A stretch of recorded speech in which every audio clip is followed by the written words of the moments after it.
সুপ্রিয় ভাতৃবৃন্দ, আজকে আমরা জানবো এই রমজান মাসে কিছু আমাদের সন্দেহ মাসলা মাসাইল সম্পর্কে, যেগুলো আমরা সম্মুখীন হই। তার মধ্যে একটি হলো যে নাপাকি অবস্থাতে সাহারি খাওয়া নিয়ে, যে অবস্থায় কি সাহারি খাওয়া বৈধ কিনা। প্রিয় মুসলিম ভাতৃবৃন্দ, রমজান মাসে রাতের বেলায় নিজ স্ত্রীর সাথে মেলামেশার কারণে অথবা স্বপ্নদোষের কারণে যদি কেউ নাপাক অথবা অপবিত্র হয়ে যায়, তাহলে কি সে গোসল না করে সাহারি করতে পারে? কেননা অনেক সময় এরকম হয় যে দেরিতে ঘুম ভাঙার কারণে যদি গোসল করতে যায়, তাহলে সাহারি সময় ছুটে যাবে। দেখা যায় অনেক সময় এমন সময় আমরা ঘুম থেকে উঠলাম যে আজ মাত্র 10 মিনিট বাকি আছে, এখন সময় যদি গোসল করতে যাই তাহলে সাহারির সময় ছুটে যাবে। তাহলে তার জন্য করণীয় কি? সুপ্রিয় শ্রোতাবৃন্দ, তো শরীয়তে এই ব্যাপারে আমাদেরকে কি বিধান দিয়েছে, দান করেছে, সেটা জানা দরকার। তো আমাদের জানা দরকার যে নাপাকি অবস্থাতে একমাত্র সেই সমস্ত কাজই নিষিদ্ধ যার ব্যাপারে শরীয়তি বা শরঈ দলিল রয়েছে। আর নাপাকি অবস্থাতে খাওয়া দাওয়া নিষিদ্ধ এ মর্মে কোনো দলিল নেই। সুতরাং নাপাকি অবস্থাতে সাহারি খাওয়া বৈধ, তবে খাওয়া দাওয়ার পূর্বে উজু করে নেওয়া উত্তম। কেননা এ মর্মে হাদিসে এসেছে, নবী সাল্লাল্লাহু আলাইহি ওয়াসাল্লাম যখন নাপাকি অবস্থাতে হতেন এবং ইচ্ছা করতেন খাওয়া দাওয়া করার, তখন ঘুমানোর তো সালাতের ন্যায় উজু করে নিতেন।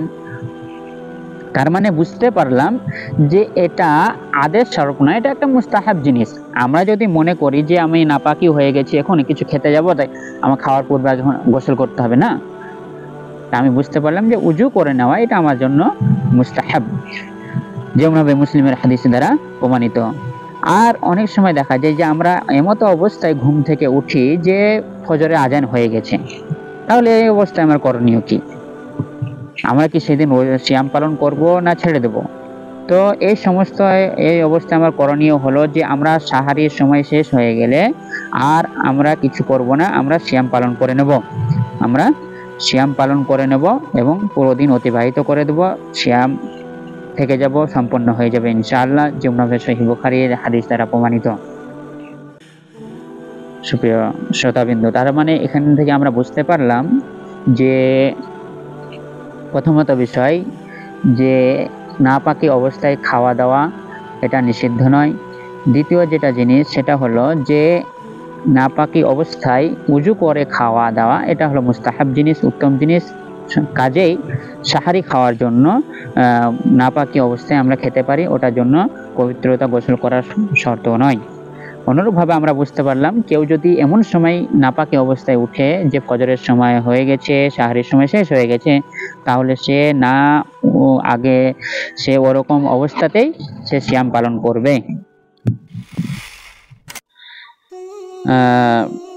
অনুরূপভাবে আর একটি বিষয় যে সম পালনকারীকে ইফতারি করানোর ব্যাপারে আমি এখানে একটা বিষয় তুলে ধরতে চাই যে আল্লাহ তাআলা আমাদের অনেককেই তার অশেষ রহমতের কারণে ধনী ও সম্পদশীল বানিয়েছেন। তো আমরা যতই চাই না কেন একদিনে একটাই সম পালন করে তার একটাই সমেরই নেকি অর্জন করতে পারবো, কিন্তু সম্পদশীল ব্যক্তিদের জন্য আল্লাহ তাআলা একটা সুবর্ণ সুযোগ করে দিয়েছেন যে তারা চাইলে একদিনে 100 কি 1000টা সিয়াম পালন করার নেকি তারা অর্জন করতে পারে। কি করে?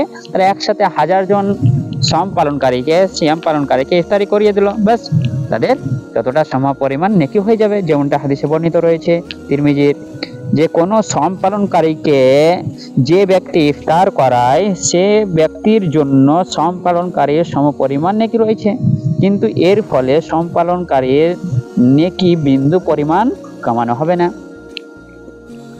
এখানে একটি বিষয় হলো যে এখানে যে ব্যক্তি ইফতারি করাচ্ছে আর যে করছে, তো যে করছে তার নেকিতে কিন্তু কিঞ্চিত পরিমাণ ব্যাঘাত ঘটবে না। কিন্তু এখানে মজার বিষয় হলো একটি, এখানে যেটা বলতে চাইছি যে অনেকেই দেখা যায় আমাদের মধ্যে এমন ব্যক্তিকে তারা ইফতারি করালো, আমরা জানছি এই ব্যক্তিটা মিথ্যুক, সারাদিন মিথ্যা কথা বলছে, তাহলে আমরা জানতে পারছি সে তার নিজের গুণে নেকি পাবে না, নিজের সিয়ামের নেকি পাবে না, তাহলে তাকে খাইয়ে তার নেকিটা আমি কি করে পাবো?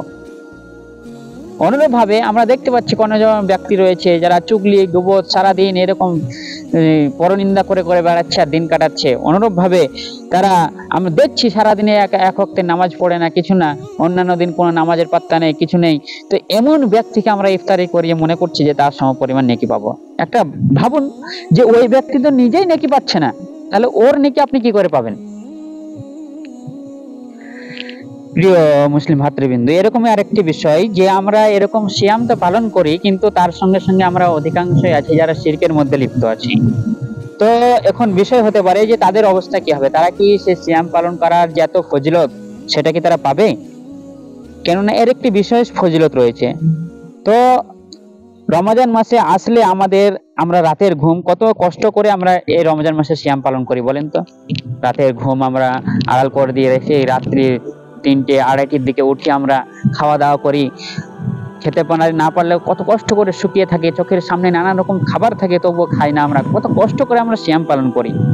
কিন্তু যদি তার সঙ্গে আমরা এমন কিছু কর্ম করে বসি, এমন কিছু কাজ করে বসি যার কারণে আমাদের এই সমস্ত নেকি একদম নিঃস্ব হয়ে যায়, সমস্ত নেকি কি হয়ে যায়, একদম ধূলিসাৎ হয়ে যায়। তো এই সমস্ত গুনার মধ্যে থেকে একটি গুনাহ হলো, একটি কাজ হলো শিরক, যে আমরা শিরক করে বসি। শিরক মানে কি? আল্লাহ তাআলার সঙ্গে অংশীদার করে বসা। তার 3টে জিনিস, তার ইবাদতের ক্ষেত্রে হোক, তার সৃষ্টির ক্ষেত্রে হোক, অথবা তার আসমা ও সিফাত অথবা তার নাম সমূহের মধ্যে হোক না কেন, তো আমরা এখানে কি করে বসি? শিরক করে বসি। আমরা অধিকাংশ যে শিরকগুলো করে বসি সেগুলো হলো ইবাদতের ক্ষেত্রে। যেমনটা আমরা সাহায্য কামনা করার জন্য কোনো গণকের কাছে চলে যাই, মাদলি ব্যবহার করি, মাদলির কাছে সাহায্য কামনা করি। তো অনুরূপভাবে আমরা যদি দেখতে যাই, তো এগুলো নিয়ে আমরা শিরকের মধ্যে লিপ্ত। আমাদের বদনজর থেকে বাঁচার জন্য আমরা টিকা ব্যবহার করি, আরো কারের ধাগা ব্যবহার করি, এরকম অনেক কিছু আমরা শিরকের মধ্যে লিপ্ত আছি। তো মা বোনেরা, আপনাদেরকে জানা দরকার, এগুলো বেশিরভাগ মা বোনেদের কাছে দেখা যায় যে আপনারা এই শিরকের মধ্যে লিপ্ত হয়ে যায়। এই ছোট ছোট বিষয়ে আপনারা শিরকের দিকে ধাবিত হয়ে যান। তো জেনে নিন, এই শিরক যদি থাকে তাহলে তার নেকি হবে না, বরং আল্লাহ তাআলা বলে দিচ্ছেন রাসূল সাল্লাল্লাহু আলাইহি সাল্লামকে, বরং খাস করে লা ইন আশরাকতা, যদি আপনিও শিরক করে বসেন, লা ইয়াহবাতান্না আমালুক, তাহলে আপনার সমস্ত আমল বাতিল ও বরবাদ হয়ে যাবে।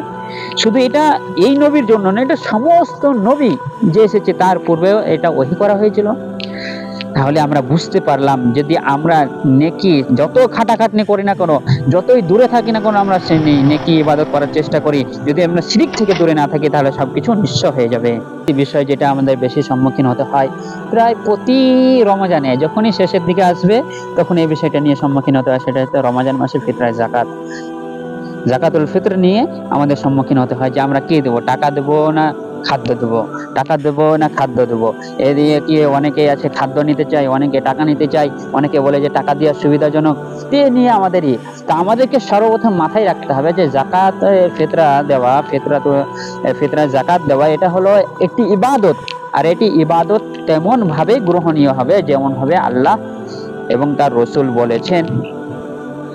কাজেই আমাদেরকে সেরকম ভাবে জানতে হবে, যেমন ভাবে আবু সাঈদ খুদরী রাদিয়াল্লাহু তাআলা আনহু বলেন যে আমরা রাসূল সাল্লাল্লাহু আলাইহি সাল্লামের জামানায় 1 সা খাদ্যদ্রব্য থেকে সাদাকাতুল ফিতর আদায় করতাম, আর আমাদের খাদ্যদ্রব্য ছিল খেজুর, জব, কিশমিশ ও পনির। এটা বুখারীর হাদিস। তার মানে এই হাদিস দ্বারা আবু সাঈদ খুদরী রাদিয়াল্লাহু তাআলা আনহু কি বললেন, যে আমাদের খাদ্য ছিল, মানে খাদ্য বিভিন্ন বিভিন্ন এলাকার বিভিন্ন রকম হতে পারে। তো এখানে আসল যে খাদ্যগুলো তুলে ধরা হয়েছে যদি আমরা দেখি তাহলে দেখতে পাবো যে গুদামজাত খাদ্য, যেগুলো সঞ্চয় করে রাখলে থাকবে, সেরকম খাদ্য থেকে কি করা হয়েছে, খাদ্য দেওয়া হয়েছে, 1 সা পরিমাণ জাকাতুল ফিতর দেওয়া হয়েছে। তাহলে আমরা এটা বুঝতে পারলাম যে দ্বারা খাদ্য দেওয়া, খাদ্য দ্বারা জাকাতুল ফিতর দেওয়া, এটা দিলে গ্রহণযোগ্য হবেই। কিন্তু আমরা যদি এটা বাদ দিয়ে অন্যান্য জিনিস নিয়ে আসি, যে টাকা পয়সার দিকে, তাহলে সেদিকে কিন্তু আমরা মতভেদ পাবো। কাজেই আমাদের জন্য করণীয় হলো যে আমরা রাসূল সাল্লাল্লাহু আলাইহি সাল্লামের সুস্পষ্ট হাদিসের দ্বারা যে খাদ্য সুনিশ্চিত জাকাত হয়ে যাবে খাদ্যর দ্বারা, তাহলে সে যাই আমরা আমল করার চেষ্টা করব। অন্যথায় যে পদে সন্দেহ রয়েছে সে সন্দেহ জিনিসটাকে আমরা পরিত্যাগ করার চেষ্টা করব। তা অবশেষে আমরা বুঝতে পেরেছি যে আমরা সাদাকাতুল ফিত্র আমরা আমাদের খাদ্য দ্বারাই দেওয়ার চেষ্টা করব, অন্যথায় অন্যান্য টাকা পয়সা দিয়ে আমরা আমাদের যাকাতকে নষ্ট করব না, ধ্বংস করব না।